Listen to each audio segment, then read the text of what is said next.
Westbrook, the dynamic duo of the league. Set up beautifully, Durant to Westbrook. This is just brilliant stuff we are watching. The Oklahoma City Thunder are headed to the NBA Finals. Kevin Durant on fire. Westbrook with the lead for Durant. Beautifully executed. Westbrook feeds, corner pump. Durant on the money. This is a new journey for me. It's testing the unknown, and I trusted my gut. I trusted my instincts. And it's an unpopular decision, but I can live with it. Thursday's TNT doubleheader has so many levels of meaning. Team, town, two guys back together again. What happened in the playoffs? KD and Russ at Oracle is the back half of the double dip. And leading things off, another terrific matchup, the Celtics and the Cavaliers. The Celtics trying to put a dent in the Cavs' record. Coverage begins with GameTime on NBA TV and wrapped up with Inside. Now, as far as KD is concerned, another quote regarding his relationship with Westbrook. We were brothers. We are brothers. I love Russ. I don't care what nobody say. I don't care what he say or what the fans say. Like, this is a tough time right now in our relationship. I never did anything morally wrong. I never backstabbed him in real life. Never did anything behind his back. Never told anyone anything about his character. Never did any of that. I just left teams. I just switched teams.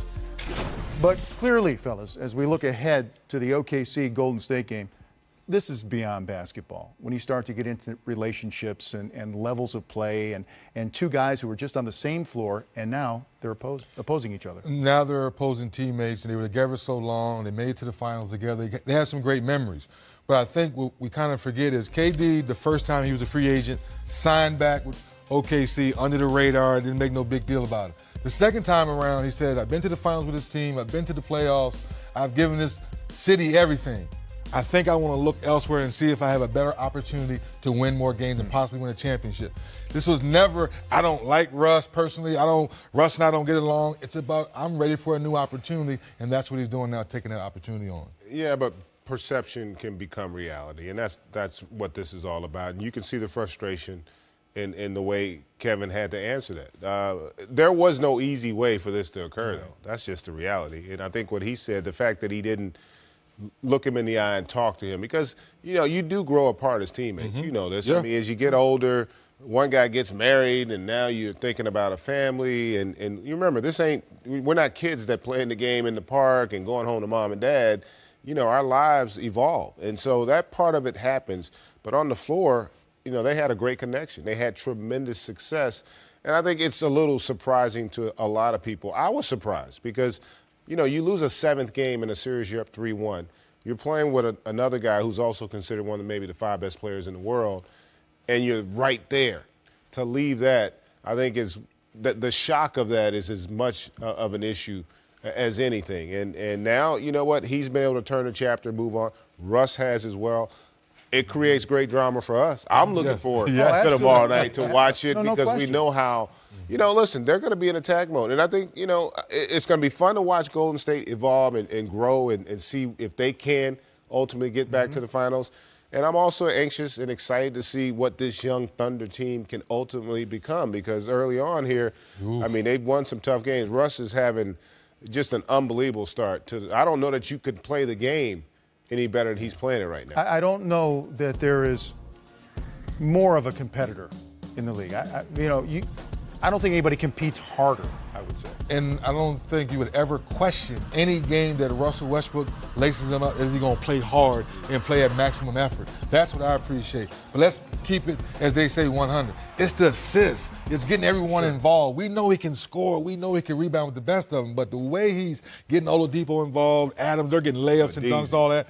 Lead the league in scoring, second in assists, sixth in rebounding. My point is, for so many years, what do we nitpick?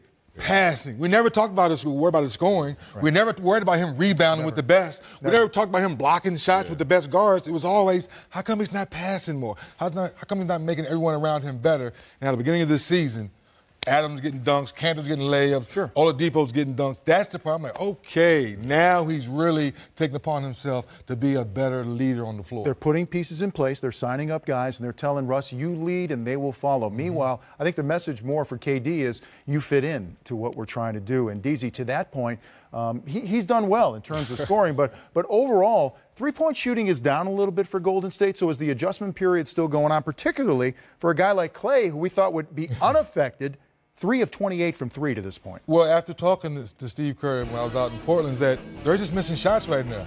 Like I was watching the game in the fourth quarter, Clay missed 3 wide-open threes that he normally makes. KD missed 2 wide-open threes. Steph missed 3 wide-open threes in the first half the other night, but he came out in that third quarter and went 5 for 5, and everything changed.